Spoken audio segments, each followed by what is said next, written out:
Most economists feel that a recession is coming, at least in the technical sense. And with recessions often come market downturns and some very scary balance statements for your 401k. So the question here is, should you make your investments more conservative to limit your losses? Chartered financial consultant John Caserta said that if you do, you will likely lose more in the long run than you would lose now. Studies have shown that short-term changes are one of the leading causes why investors lag overall markets when it comes to returns. So those short-term changes could be very detrimental. There's an old saying about investing: time in the market beats timing the market.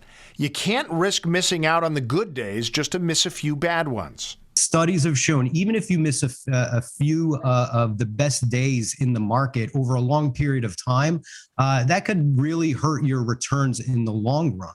The problem is we just don't know when these best days are going to occur. But to be clear, that doesn't mean you shouldn't, as they say, buy the dip and get into the stock market more if it drops a bit.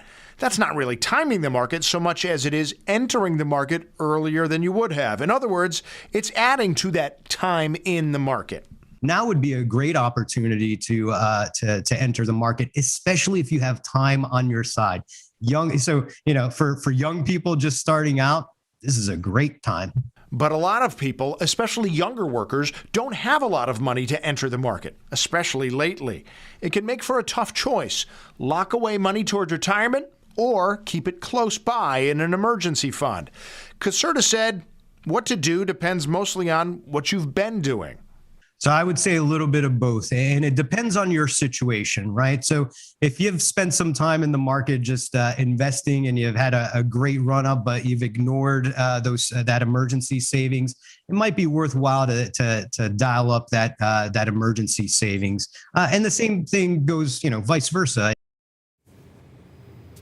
And that's really where just a lot of people have that dilemma. They're getting squeezed. You should be putting money into both. Right. You don't necessarily have money for both. So the best you can do is just try to focus on the one that maybe you feel you've been neglecting for a little while.